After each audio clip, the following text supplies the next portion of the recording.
answering anybody's questions around tech support, running a business online, and making money during this quarantine time, starting an online business.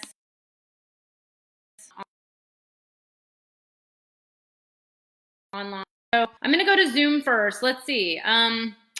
Questions about Facebook events. Yeah, I love what Facebook's doing with events right now. It's really interesting. So I have a business Facebook page and I want it to live there. I also added a personal page as co-host. It went through, I accepted it, but it's not showing up in my personal events and I'm not showing as an attendee. Yeah, so Facebook business is always questionable. I do know this is the way to make events. So go ahead and make the event, and you might have to check the privacy settings. A lot of times I can't answer this from my memory, but I could actually go on Facebook and try this out with you. Or Dio, that was your question. Just send me the link and let me take a look. It could be up as a private event. But again, the Facebook events I've noticed happen has been doing weird things. So it's a little kind of, I don't know, you get to on Facebook now, there's a warning. Hey, Eru, Aaron, Durain, Nova, Kelly. There's a warning about events, which is kind of, I mean, I get why they're doing that, but there's also something strange about it, and who knows what they're doing to kind of control events. I don't know. But let me double check the settings on that. A lot of times it's the way it's set up. And it might also be something to do with your Facebook page business profile, how it's set up. So let me take a look at that. But yeah, you know, I'm always a fan of, oh, you know what, let me hit record. I'm always a fan of setting up events on multiple platforms. So go to Eventbrite, go to Facebook, go to, oh, okay. So her event has the word pussy in it. Hey, Nova. Hey, Deanna. Yeah, so just from someone who's been talking very publicly about psychedelics, I have totally been what they call shadow banned. And yeah, that could definitely be why there's been some limitations. And just so you know, I don't know what's happening, but I am friends with a handful of people who've had their Facebook profiles just suddenly taken down for no reason, no explanation, for a month or so at a time. And a few of those people were talking about pussy, sex. Here I am on Facebook talking about pussy and sex. Now I'm going to get shadow banned. Hi. So there is a lot to do with the language you use, and I've experienced this myself. I once actually had an email not really go through because I used the word porn in the subject line, but it was actually just to represent something. It was nothing to do with actual porn. So yeah, that could be that. Yeah, and they're very strict about running ads, which we all know is a crock of shit, but there's a way around that. So there's other terminology you can use that gets the point across, but maybe isn't as powerful as the word pussy. But you know what? Check out Mama Gina's Facebook page, because she has a best-selling book called Pussy, and somehow she has, you know, hundreds of thousands of people and is making millions, and somehow she's not banned. But I have a feeling that anything she does live or on social media doesn't actually have the word Pussy in it. So you might want to try something with like a Pu.y. You know, it's kind of weird. I experienced, and I can send you a screenshot. So I've now experienced being shadow banned, which I didn't even know was a thing until recently. I was shadow banned on Instagram for using a hashtag that was banned, and it was actually just the hashtag MDMA, because I had interviewed someone about MDMA therapy, which is actually a legal thing for people who have licenses. And I was like, wow, they banned MDMA. That's really interesting. So there's a lot of banning going on and censoring going on, especially right now, you guys. And here I am talking publicly about it. Great. There's a lot of censoring going on right now, and you really have to watch how you say things. And I think there's a way to communicate in code and in different language that still gets the point across, but also make sure that it goes through on social media. But I recently also used another hashtag, which, you know, it's really strange. It had to do with awakening, like spiritual awakening. And I noticed some shadow banning on that too, because there's another movement that's affiliated with that hashtag. And it kind of goes the same way with other things that you do and say. So yeah, if any of you are working in like sex or tantra or psychedelics or things that are illegal or not like considered taboo or that realm, it is kind of a weird world and we're all trying to navigate it. And actually someone else asked me about doing Nova, who's probably on here. Hey Stacy, I love you too. She was asking about nudity and content on Zoom, and from what I understand Zoom is not, I mean, I shouldn't say this. Here I am on Zoom. I consider Zoom a little more private because it's just direct stream, but I don't know where the data actually goes. And right now I actually feel like nothing's really private as long as we're doing it on technology, which is really interesting because here all of us are doing this on technology. So anyways, Irene, I'm taking questions here on Facebook and Zoom. So if you guys have any other questions, please ask. In the meantime, I'm going to start answering some of these other questions. Oh, hey guys, thanks for joining. Hey, Liana. Hey, Mark. Hey, Vanessa. Hey, Reen. Okay, so Yona had written in, now I'm going to pull up my Facebook post. He had asked a bunch of questions about, so he has a coaching business where he's done mostly in person and I think a lot of like live talks and live events. And sorry, I have 3 things running and now my internet is all slow. So I'm going to read his questions now before I forget. So, geez, you guys can probably hear the fan on my computer. Okay. Wow. My computer does not like the 5 different applications open, I guess. Wonderful. Okay. So he's asking, what are online platforms best for one-on-one and larger group calls and presentations and why? What online platform? Okay. So for one-on-one and larger group calls, it seems that Zoom is the way to go. I mean, when I work with my private clients one-on-one, I mostly just do phone calls, or WhatsApp, or, if you really want to get secure, you can do it on Signal or whatever. But, it works just to do that. But for group calls, I use Zoom. I've been running my business on Zoom for years, which is why I'm like offering a lot of Zoom help to people. I do my group coaching program on Zoom. It's great. It's private. It's recorded. We have a special number just for people in the program. That's it. And it works because it's a sense of community. Like we can all see each other. We can all learn from each other, ask questions. And then people can also join on video and call, which is nice. So sometimes people will be driving, picking up their kids from school and still be on the coaching call. So I like that. Special cameras and mics necessary. So I actually make jokes about this because I actually have a really good mic that is sitting like literally right there. But here I am just talking on my MacBook and iPhone, and it's not even a good MacBook. It's a 2.5-year-old Air, and clearly it's really slow. But, unless you're recording a podcast or even, honestly, even the last online conference I did, which was very professionally done, I still didn't really use a real mic. Like there were some interviews I did use a good mic, but honestly, it doesn't make a difference. And no, I even do own a webcam. And I've used it before, but this is just so much easier and it works. The only thing I have is I have this, which I think you guys can see. I have that little thing and it just clips onto my computer. I think it was all of like $5. Yes, how can I be live on Zoom and Facebook at the same time? I'll talk to you about that in a second. So let me finish his question. So yeah, no, you don't need tons of extra, knick-knacky things. Honestly, like even the most professional people, there's kind of this thing about being too professional. It's annoying, right? It makes people not really relate to you as just another human. And I think if I was always professional and always, like look at me, I'm like, I have my haircut needing to happen. I have like stuff everywhere. I like threw on my warm ass sweater because it's snowing out. Like, but if I always look professional, like I don't feel that people relate to you as well. I feel like then people see you as this like, star and professional versus just a human. And I think there's a disconnect. And I think this is kind of the way the world is going with the rise of Insta stories and Facebook stories, is because it's more real life versus curated. Like the whole Instagram influencer thing where everything is posed and beautiful and like I'm on a beach in Bali all the time.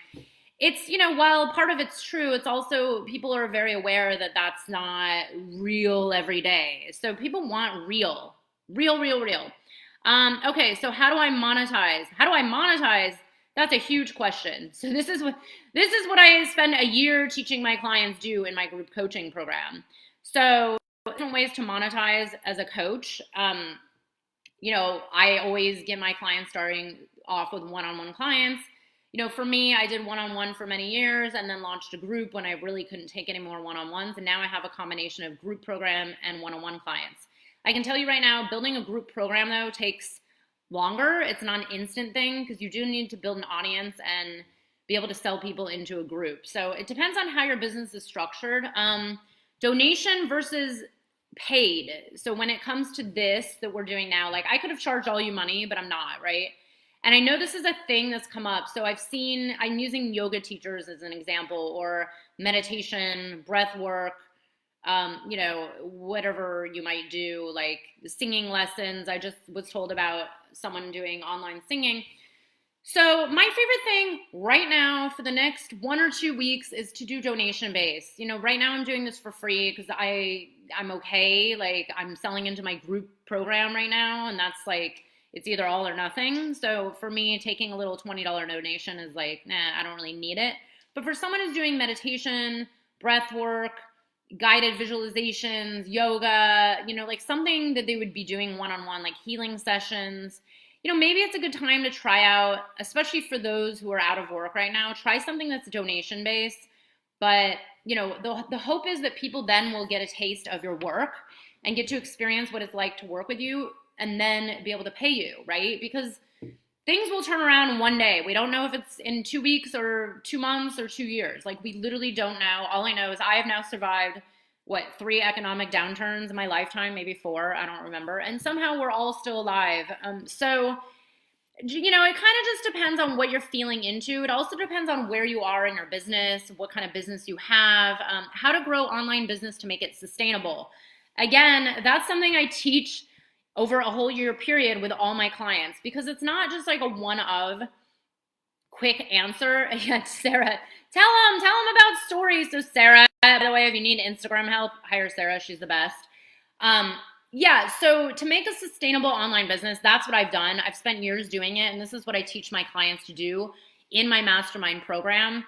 So one of the best things that I've been preaching for years, and I'm really trying hard not to say, I told you so, to those of you who I told you so to, but I've been saying for years, you guys, to start and build your email list. Because here's another thing. Social media changes so much. The algorithms are constantly changing. Like, I look back on some things I posted literally a few months ago and how different algorithms have been since then.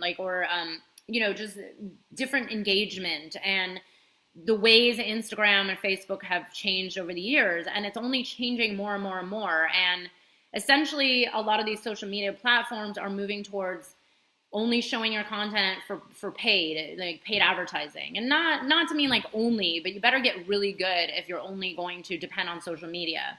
And you also better be prepared for the day that something happens and it's taken away from you like in an instant. But the one thing that, with emails, besides in-person connections, emails are a really great way to connect with people. So the way it goes is in-person first, maybe phone and text message second, and then email. And then after that comes all the social. So that's how you build a sustainable business. It takes some time.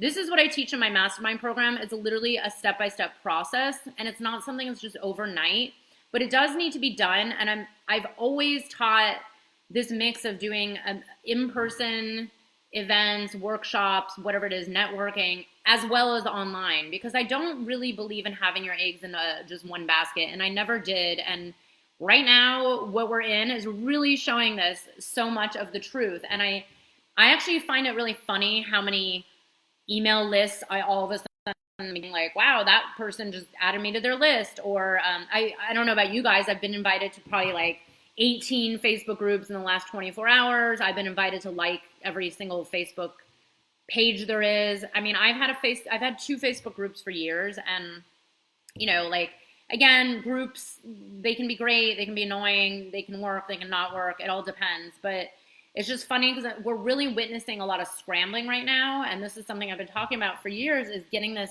up and running in advance. But you guys, it's fine. It's better now than never. So anyways, I'm going to answer some more questions. I hope that helped. If you're watching, do I see more traction from Facebook Live or Instagram Live? So the way and again, I'm not an Instagram expert. That would be Sarah, who's right above you there.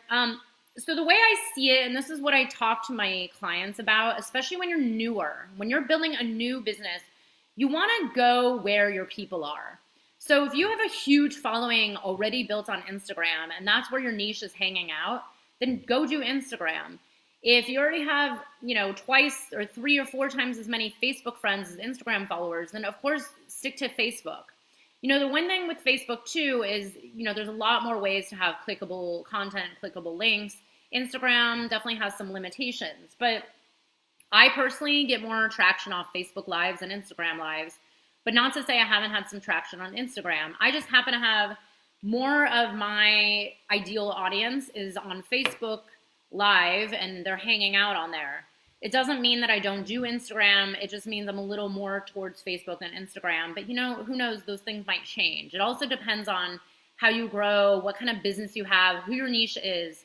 So one thing I always say, for example, if you're, let's say, targeting high-end executive entrepreneurs in Silicon Valley who are running these like massive startups, who are working really long days and really busy, and let's say they have a wife and kids at home and a house and a dog, and they like to do triathlons in the meantime.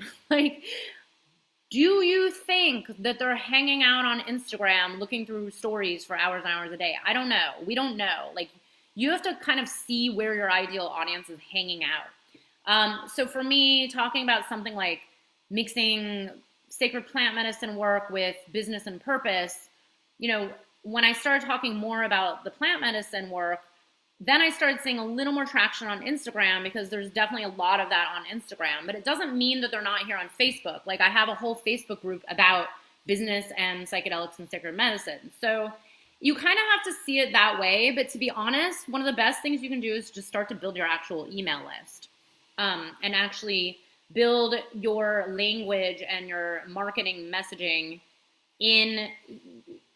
for your ideal client. So it kind of doesn't matter where you're doing Facebook Lives or Instagram Lives.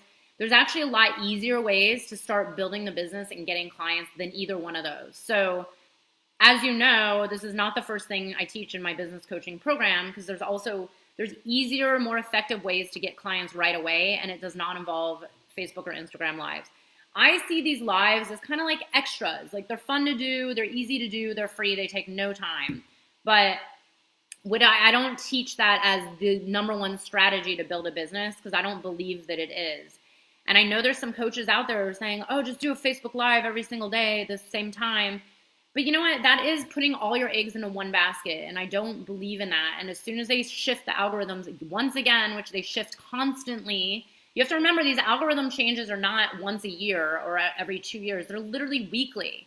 If any of you have worked at a tech startup, you know how it goes. There's these week-long sprints where they update apps constantly, and there's always shifts being made to algorithms. So I don't know that Facebook updates algorithms every week, but it's very often. So moral of the story, don't put all your eggs in one basket. Okay, I'm going to take some questions here on my Zoom. How can I get emails? How can I get engagement on my Facebook page? Okay. So I'm going to answer that. So Elizabeth, thanks for asking. So engagement on your Facebook page, do you mean a business page? Because if you mean a business page, I would say ditch that for now. That is not important. You do not want engagement on your Facebook page when you're an early stage coach. It's kind of like, it's like a needle in a haystack. So the way Facebook works with your business profile, I always tell people your business profile is practically useless. So unless you start running paid ads or paid content on your Facebook page, it's, especially if you only have 100, 200, 300 likes, it's just not worth it. And by the way, if you have fake likes or random likes, then it's also not worth it, because then who are you targeting? So don't worry about the Facebook page engagement. I would focus on Facebook profile. But I would actually focus on getting the emails even before then. So Elizabeth, I thought you had a business coach. I hope your business coach is teaching you this.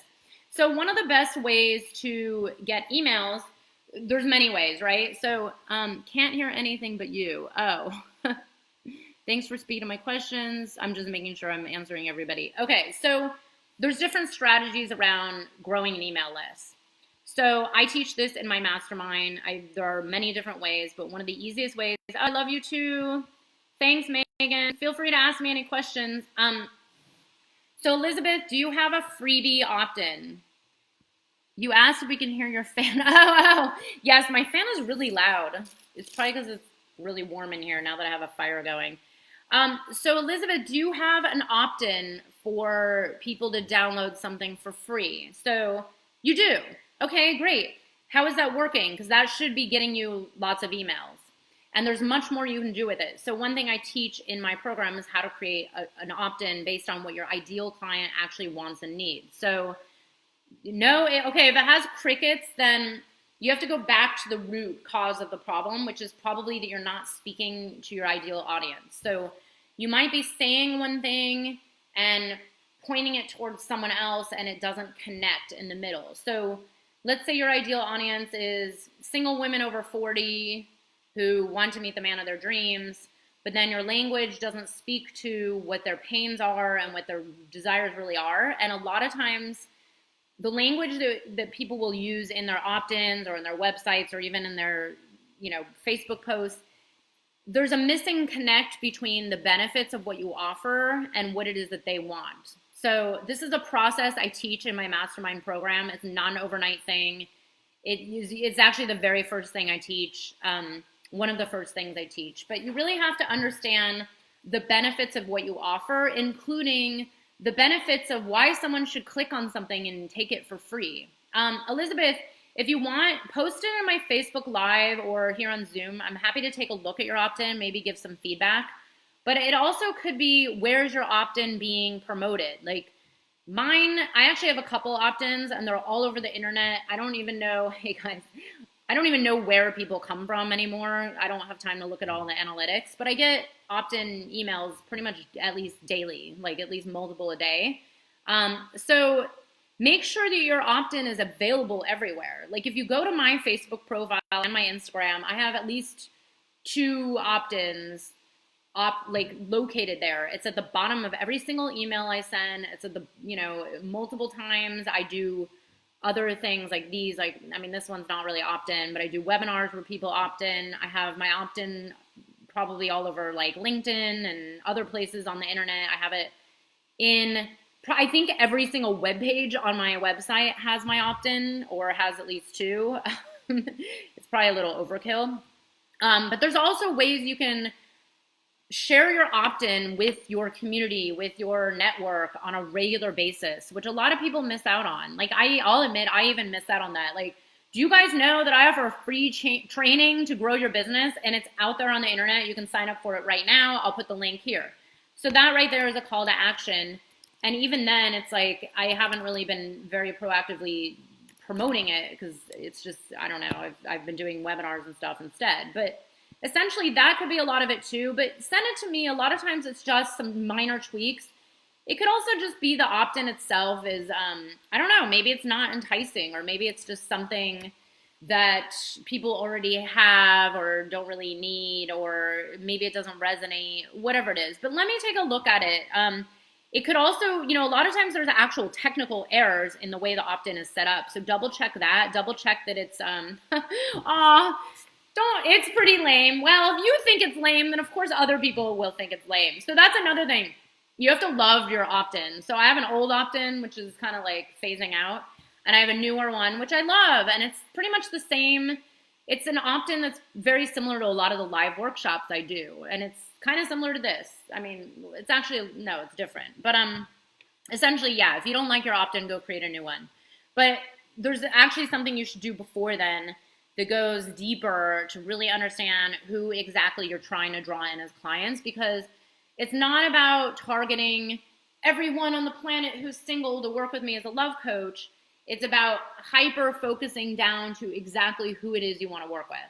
And that's when you'll see more traction. You want to niche as far down as possible. Like, not just single women, but single women between ages 45 and 55 who live in major metropolitan areas who are divorcees or whatever it is. I'm just making that up. Don't get offended, you guys. Anyways, yeah, send it to me. Let me know. Oh, if it's too cutesy, yeah, don't do it. Okay, someone else had a question who, I don't know if he's on here. It was like him and his son were going to come in. I'm actually going to answer it. If you guys on Facebook have any questions, oh, what is an opt-in? Good question, Kelly. Opt-in. Yeah, I realize I'm speaking a language that some people don't know. So an opt-in, it's like OPT/IN, where you're opting into something. So it's basically, so I'm going to put my opt-in here so you can see it, which, Kelly, you probably already have it. So mine is a free training called Grow Your Spiritual Business, like how to start and grow your spiritual business and make money. It's actually, no, mine is called 3 Steps to Get Clients and Grow a Thriving Coaching, Healing, or Spiritual Service-Based Business That You Love. And essentially what this is, it's a free training where as soon as you give your name and email, you'll get a video and a PDF, and you'll get an email from me. And then I give you value. So this thing is value packed. I think it's like a 16-page PDF with a 30 or 45-minute video. And so you're getting free training from me, and in return, you're joining my community, aka email list. So that's considered an opt-in. This is something I teach to all my clients in my mastermind group, is how to create really good opt-ins that actually get you a list build.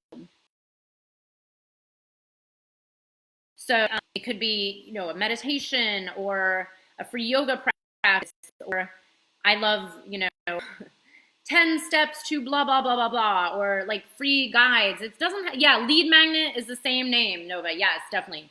Lead magnet, opt-in, I just call it opt-in, whatever. But yes, it's a lead magnet. So leads magnetize and join your list. That's just one way of growing a list. There's many others. I teach a bunch of them in my mastermind. Let's see. Oh, Elizabeth, I'll look at your URL in a minute. I'm going to pull up the guy who emailed me and asked me a bunch of questions about online course. So in my the last one I did this, the last time I did this last week, someone else asked about online course. So I'm going to try to be really, really to the point and realistic about doing online courses. So there's a lot of, so there's this one ad that I've been getting a lot lately. I'm sure some of you, especially if you are coaches, I'm sure you guys have been getting it. It's like, I just did $1 million in my online course, and this girl is she's putting so much money into these ads because other people I know have been getting them.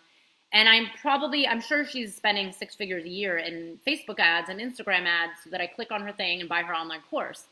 So one thing with online courses, and again, I've done some, but I don't ever push them.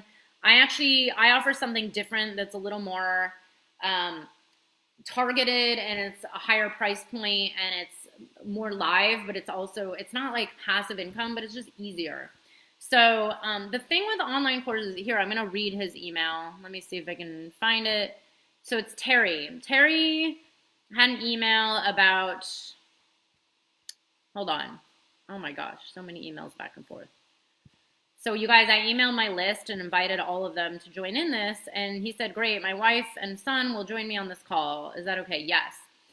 We have a broad question about, we've put together an online course to help potential entrepreneurs successfully launch their business, and would love to hear your thoughts on ways that we can consider for presenting our course online, essentially how to launch our business, which will help others to launch and grow their business. Okay, so this is something I find really interesting. Someone needs help to get their online course to launch their business, but needs help launching their business. So, you know, Terry, I don't know what kind of business it is that you are talking about that you want to help people launch. So I don't know who it is, Emily. I have no idea. It's just some girl who keeps talking about the millions she made on her online course. So here's the thing. With online courses, you have to be careful of the pipe dream. And not to say that you can't do it, but the one thing that I have seen where, I've had some clients try to do this where they're like, oh, I've developed all this content, I have this great online course, and now I'm just going to sell it and make millions by not doing anything and let people find it on the internet. And what they don't realize is you have to think really hard. How are people going to find your online course, and what would make them actually buy it? So do you have an audience? Do you have an email list? Do you have a way to market this? So the girl that's doing the whole $1 million course thing, I don't really know her. I think she actually does have a gigantic following, and she probably has been doing it for years, and she probably is making millions. I don't know. But I do know that she's spending a lot of money in advertising, because I've now seen her ads for months and months and months, multiple times. And when you spend that much money targeting, and she's probably targeting coaches because I'm a coach and that's how it works. She's targeting coaches and wants people to click, and every time people click and every time people even view it, she pays money for that ad. And yes, she probably converts a lot of people and gets some people to buy her whatever it is, $400 program, or maybe it's $900, maybe it's $100, I have no idea. But what people forget is it costs money to make money a lot of times. So when you join my mastermind program, I do not teach anything that costs additional money. So everything I teach actually is free. I never tell you to go spend thousands of dollars on Facebook ads or a website even. But the one thing with online courses that's a little different is you need to be able to reach people with it. So the internet doesn't work like this. It does not, it doesn't go like you put up a website, it has an online course, you hope people land on it, and now you make millions. That is not how it works, especially if you're teaching something as general as how to grow a business. You have to be super, super niched in. Like if you wanted to talk about, I don't know, something, I can't even think of anything. Like, okay, I'm looking at my potential beehives over there in the corner. I have beehives covered in snow right now. So if you wanted to teach a class on starting up beekeeping 101 in, learn beekeeping in 1 month, and it was an online course, and it was, 4 modules, and it cost $97. Like maybe if I Googled and searched the internet for like beekeeping course, because I actually did this. I actually looked up beekeeping classes, and I found a class, and I took it the other month. So that's something that's like super niche down. And I'm sure that I actually know there's people teaching beekeeping class online course, because I found one. But if you're going very general, like how to start a business, buy my online course, you have to really niche down and have an audience. So where is your audience? Do you have an email list? Do you have a large following? Who are you going to sell this to? How do you plan on reaching them? Do you, if you're planning on doing the website thing and hoping people land on it, which by the way is not a great strategy, do you know SEO very, very well? And if so, even SEO, the only way to dominate SEO is to really be hyper targeted down to your niche audience. You know the exact language that they're looking for. So I'm trying to think of someone I know that teaches something really, really niche, quirky. Like I've had friends who do like raw food coaching, or teenage parent coaching, or fertility coaching maybe, or I don't know, a friend of mine doing like multiple orgasmic sex coaching. Like maybe if you're doing something very niche down like that, then you have more of an opportunity. But when you're selling something very vague, like, hey, we're doing an online course, here's how you start a business. Like who are those business owners? Is it about like, here's an online course around how to start and open, I don't know, a cheese business, like a cheese manufacturing business. I don't know why that came to mind. Then you would probably have a lot more success, because then there's a specific group of people who are searching for that. But if you're just going like random, like how to start a business, it can be really tough. And I know this from experience because I'm a business coach, and I know even myself, for a while I was just kind of like putting myself out there as like, okay, I'm just a business coach, blah, blah, blah. But the more targeted and niched in on who exactly my ideal clients were and my ideal audience was, then my business grew and grew and grew and became way more successful. Which a lot of this is like, okay, I started spiritual coaching, spiritual messaging, my psychedelics, my infusion of teaching business from a different viewpoint, teaching it from this co-creative stance of, masculine and feminine, instead of just like, hey, I teach you how to start and grow an online business. No, I teach you how to create a specific kind of business, and this attracts clients who are very similar to each other and understand me and my language, and they resonate with me, they vibe with me. And this is actually why it's an amazing, amazing mastermind group, because everybody's kind of on the same wavelength, believes the same things, and then everybody can grow together. And it's not just a bunch of random people that don't resonate and don't vibe together. Does that make sense? I hope that helped. And if you're on this call, Terry, please feel free to ask more questions. So I'm going to see if there's any chat. Yeah, I don't know who that is. Someone just asked another question on Facebook. Let's see, I'm like toggling between a couple things. I just had my first Zoom women's circle, awesome, and started a private Facebook group. See it as a way to seed myself. Yes. Seed yourself. Yeah. So, yeah, it's interesting. A lot of my clients run women's circles, moon circles, cacao ceremonies, women's networking groups. And I think it's, this is something that some of them are already doing virtual, and some of them are already doing a mix of both in-person and virtual, which is pretty much what I always have preached, because I do believe in both. And you guys, all of you have to remember, in-person is coming back eventually. We're not going to be holed up in our homes for the next 12 years. And if we are, then I give up completely. So one thing I really want people to remember is we don't know how long this is going to last, but we will come back to being together, connected with one another.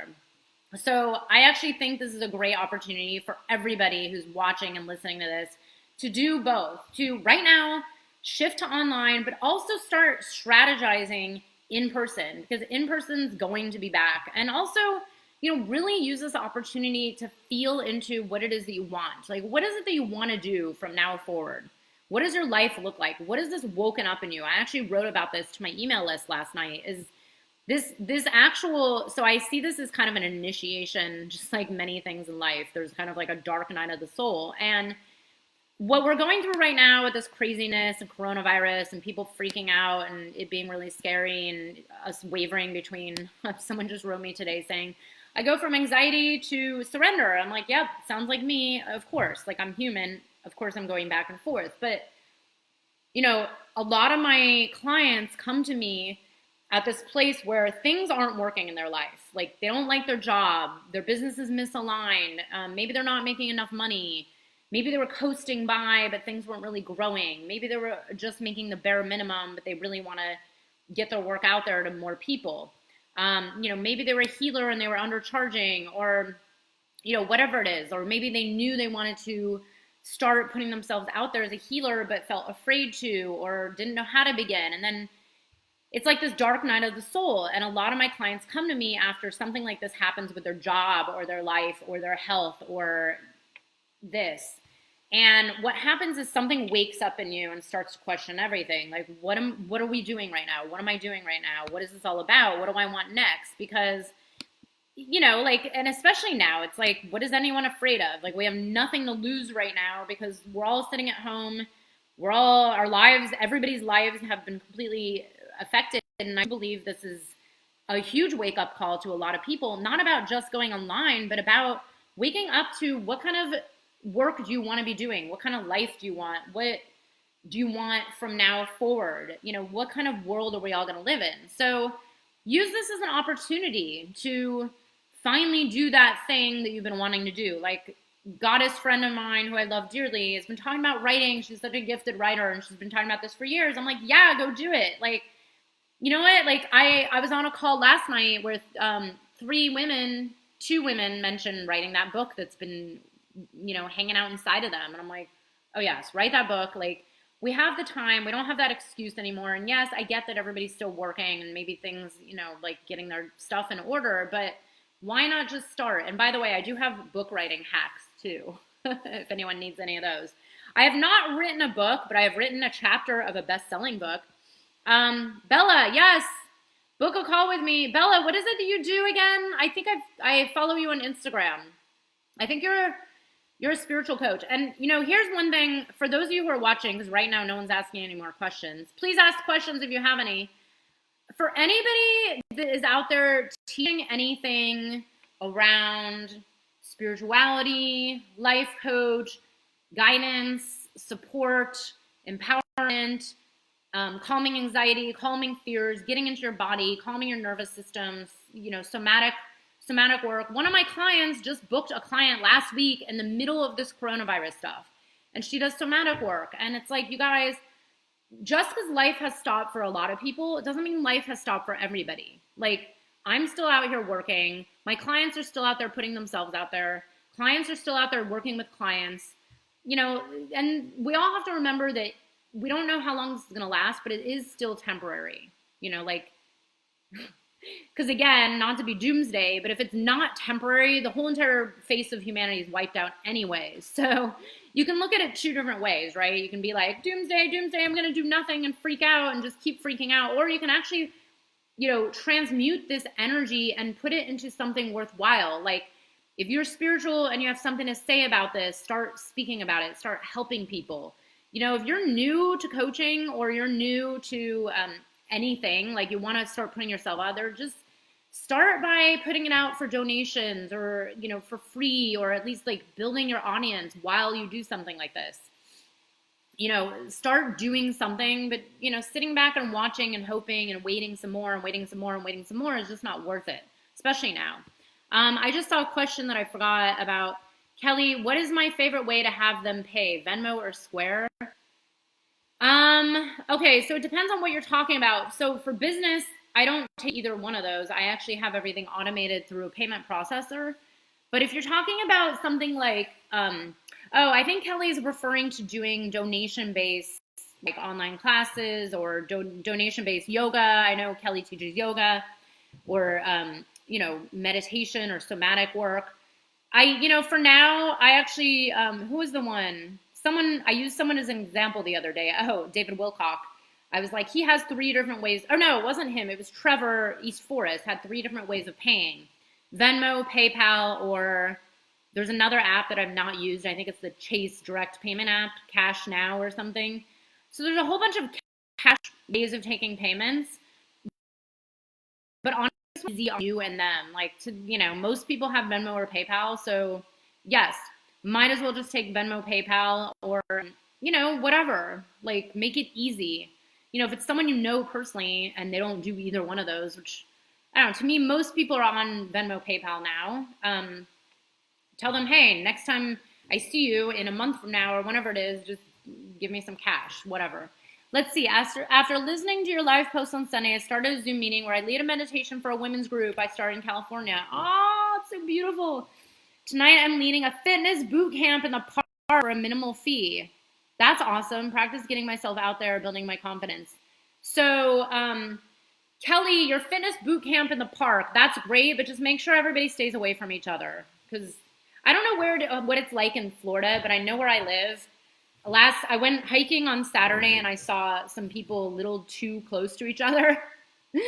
I'm not going to say anything, but there was a lot of non-social distancing. And I was like, dude, New Yorkers gotta really get away from each other. Like, I saw groups of people hiking and I ran off and left. And I was like, you know what? I'm only going hiking on a weekday from now on when no one's up here where I live. But yeah, Kelly, that is a great way of looking at it. Build your confidence. Build your potential audience. You guys, anything you do for free right now, the least you can do is ask them for their email. Like, especially if you're doing it for free or donation, ask them to join your list. Ask them to stay in touch. Ask them to follow you on Facebook. Like, whatever it is. The whole point of this is to, yes, perfect. Boot camp with 6 to 10 feet. I actually love that. I'm going to suggest that to my, there's a woman who I work out with up here who's obviously closed down, and maybe she could do something like that outside if it wasn't snowing right now where I live. Sorry, it snowed today, even though it's supposed to be like 60 tomorrow. But yeah, but I really like that idea of using this time and doing the generosity, just giving and coming at all this with love and generosity, but also just saying, hey guys, just I also offer blah, blah, blah, if and when you need support, because maybe they can't afford to pay you today, but maybe 3 months from now, 6 months from now, whatever, maybe then they'll be ready to hire you on as a coach, or maybe then they will never forget, wow, Kelly was so generous with her meditations and her fitness classes that I want to start working out with her regularly. Like, there's a few people I've been seeing out there doing this. Like, I discovered a new DJ that I didn't know who's doing, Insta dance parties. And of course, like, there's so many people doing Instagram yoga and dance parties. And I went to a beautiful ceremony online.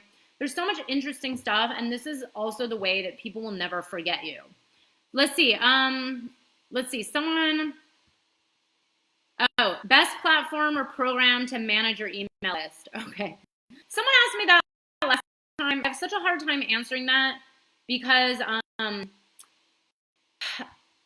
don't know. None of them are amazing right now. So I use Aweber, which I do not like. I'm only on there just because I've been too lazy to change it for a few years. I'm actually changing it this year in 2020 though, probably in April.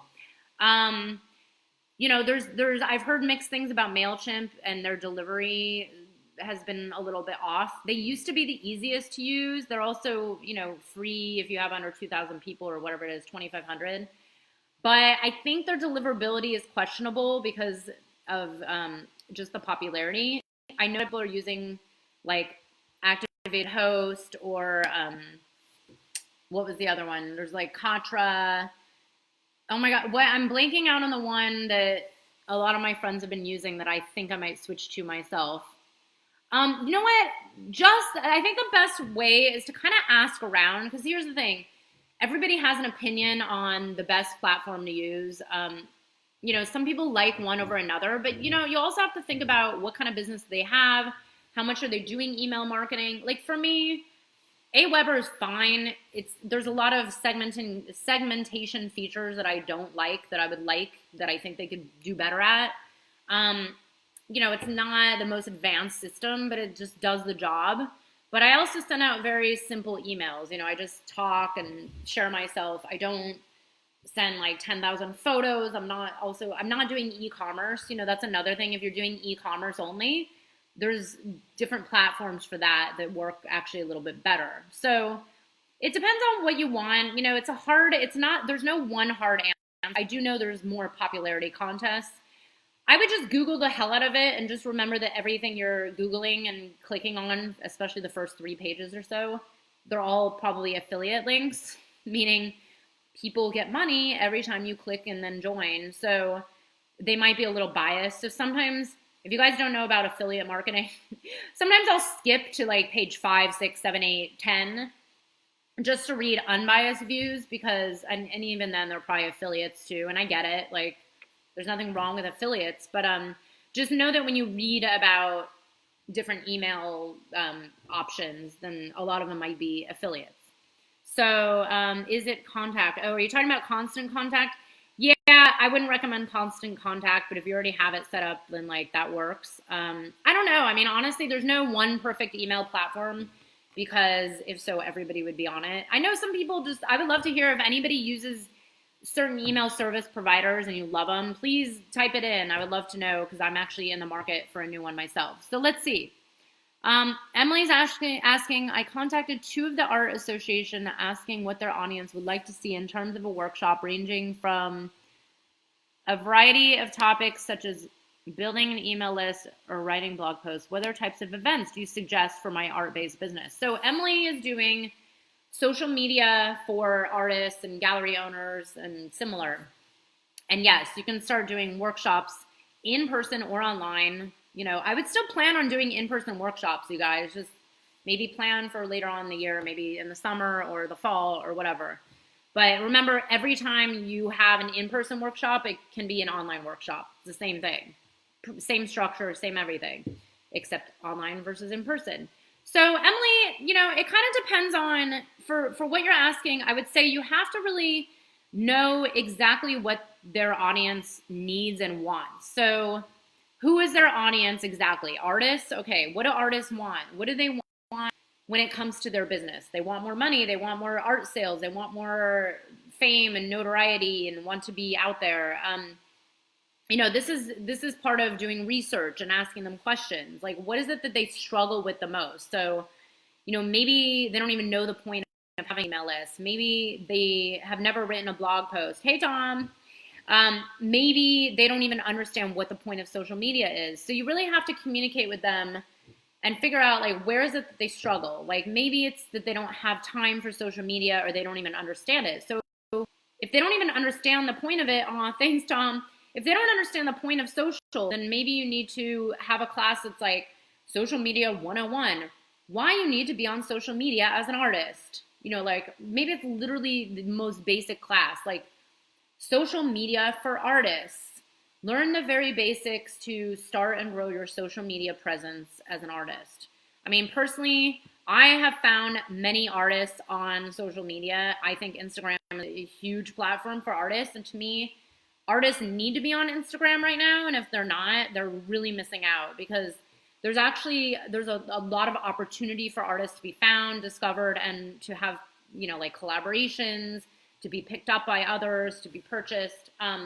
There's a woman who I found her art, God, like 7 years ago, and my friend had this little print in his home, and I was like, wow, I love that. Let me look her up. Looked her up, followed her, and I've been following her ever since for years and years. And she has grown so much, like just doing Etsy and Instagram. And she's just an illustrator.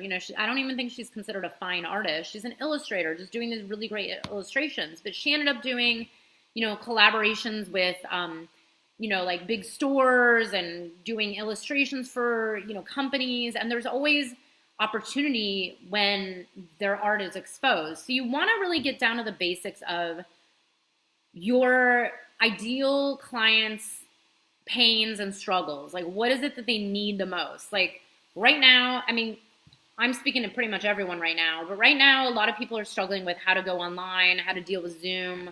Like, all these questions are asking about email and social media and tech support and which platform's better and how do I go shift this and blah, blah, blah. Oh, someone has a green room Zoom. Oh, I didn't even see that. But the reason why I'm doing this is right now I am fulfilling the needs of my audience, meaning a bunch of people were already asking about Zoom and kind of getting confused. So I was like, you know what, let me just do this live. So, it's like I'm responding to the needs of others. And that's something you'll have to do too when you go to develop a workshop. And again, this is the process I teach in my mastermind group. And it's a step-by-step process so you actually know how to make that workshop convert into clients. Because the workshop is not about making money or being famous. The workshop is about building a business. Okay, so Sarah had asked, how do I set up a green room in Zoom in order to have that virtual background? So Sarah, are you talking about that funny virtual background that Zoom has in itself, like it's already included?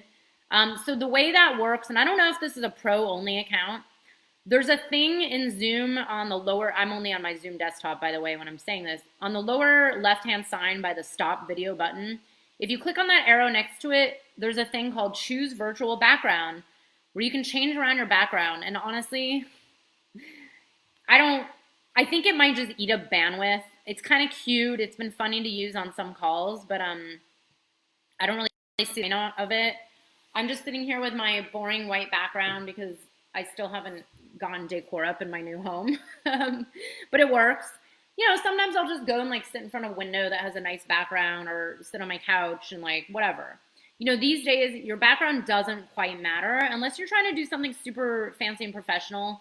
Oh, Sarah, yes. Are you talking about the virtual background thing? Yeah, it's just a little button. And you guys, I'm not sure if that's only for paid Zoom accounts, because I've always had a paid Zoom account. So I don't know if that's paid only, but it's kind of like a cute, fun thing. But just be careful, especially if you have slow bandwidth, or if you have a lot of windows open on your browser, you might not want to, I don't know if it eats up more bandwidth. I just only assume it does because it's just more data. And I'm always a fan of having less bandwidth being eaten during these videos. So like I'm doing now, this is why my computer is like clocking. So Sarah, yeah, if you have any more questions, let me know.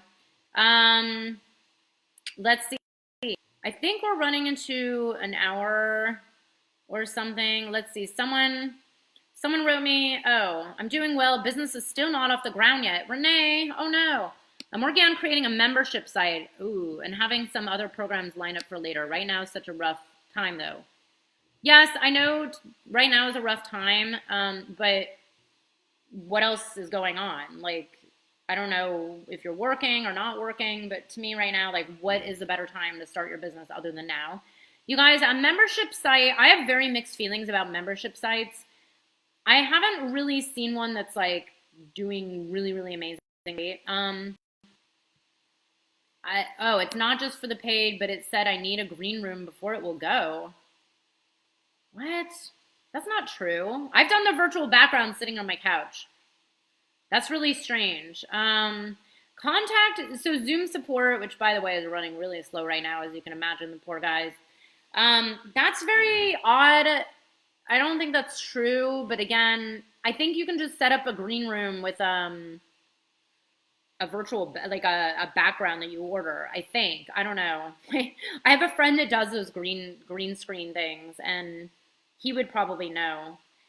But I don't know. I personally, again, I've preached this over and over. I'm all about just doing it and doing it imperfectly. So unless you're looking to shoot super professional quality videos, which if so, do not shoot them on Zoom, shoot them with a videographer, then don't worry about things like background. Like I am friends with coaches making millions who are doing, Facebook lives and Zoom calls in front of their like kitchen in the background, or in their robe after they got out of the shower, or at their dining table. Like I've seen everything in the background. I've seen, who was the one? There was someone actually really famous who did, it was like a viral thing that went around. Someone did a live, there's been a few things, people who've done these live interviews on social media or whatever on Zoom, and they have like a dog run in or a child run in. So I wouldn't worry so much about the green room thing. And if anything, I've never heard of that, so I can't answer it. But if it's a problem, just go into Zoom and search for this, because Zoom really does have great support. They have a lot of Q&As. It's a lot to comb through. I get it. But Sarah, just let me know like what it is that you intend on doing. But unless you're looking to do some super high quality video that's for an ad or something like your website, like I wouldn't bother going crazy over it.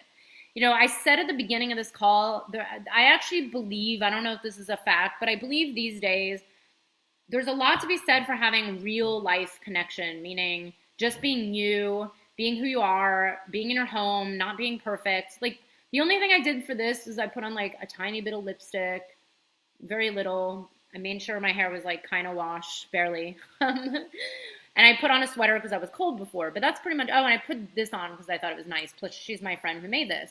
But essentially I'm just show up as myself. And sometimes I show up looking like total crap, and sometimes I look better than others. And it doesn't matter because people see me as another human. And even big famous people out there are doing videos just as other humans. So it's not about looking perfect or being perfect or having professional quality videos. I think it's actually the opposite. It's about showing up as your true self. And I'll repeat it again. This is why Insta stories and Facebook stories are becoming so popular, is because it's showing real life versus curated content. Meaning curated where you're like looking perfect, your video is perfect and it's done professionally. People don't relate to that as well. People see that as like, oh, well, that's acted out and it's staged, and why should I buy anything from her? Because then she's like this figment versus real. And people connect to authenticity. So anyways, okay, Instagram is about to run out. Thanks, Instagrammers. If you guys on Instagram have any questions or have anything else you need answered, just shoot me a direct message. If you're not already on my email list, my link is in the profile. My mastermind group closes next week. We have someone, I think, joining today. And yeah, thank you so much for, I agree completely. If you want more information about my group mastermind, it just started. The doors are closing in a week. It's an amazing group, a bunch of spiritual entrepreneurs, people starting up coaching, healing, consulting businesses, all online. I will teach some in person as well. But reach out to me if you need any support on that or have any questions about it. Otherwise, does anyone have any other questions on Facebook, Zoom? And yeah, Elizabeth, I see MailChimp. Yeah, not a lot of people love MailChimp. The mastermind is great, and Beth keeps you focused. One of my clients, I love you. Thank you for saying that. One of my clients is giving me props about how awesome the mastermind group is, and Beth keeps you Yes, especially for those of you who have trouble focusing. So I constantly, and you guys, I only know this because I was one of these people myself. And trust me, it's in my inherent nature to not focus. But I have trained myself to hone in on one simple thing at a time because that's all you need to do. Yes, you do not want the shiny object syndrome. So the one catch 22 with being an entrepreneur, most entrepreneurs are such visionary people that they have all these ideas and they want to do all these things and they want to do a podcast and a book and a program and coaching and events and retreats and open a thing and open that and do this and collaborate. And it's like, okay, you can do all that, but you can't do it all at once. And it doesn't mean that you can't do it in the future. It just means you need to start like this. One thing at a time, one little thing at a time. And this is why my program is designed step by step by step by step, where everything builds on top of another. But if you start by putting up a website first and then later figuring out what it is your ideal client wants, it doesn't make sense. It won't work. The website will be a waste of your time and money. So what I essentially teach is step-by-step process so you don't waste your time and money and you stay focused, and that way you get results. Like I said, my program started not even a month ago and someone's already gotten a client, and I haven't even taught how to get clients yet because there's a foundational process that we do way before then. So anyways, thanks for the nice props. Thank you guys for coming. If you have any other questions, you guys can just type it into my Facebook Live that I did, the same thing, because I would love to make sure everybody's supported, because I'm not sure I'll do this again, because, you know, now things are shifting and I have other things. But I might do another one next week if it's in demand, if people still have questions. The only reason I did this again is because the questions kept coming all week long. So anyways, thanks so much for being with me. I hope you enjoyed this, and I hope you got all your questions answered. And please reach out to me if you need anything else. And otherwise, stay safe, take care, manage your mind, stay out of fear, stay high vibration, and do your best. We're all getting this together. I love you all, and have a great evening.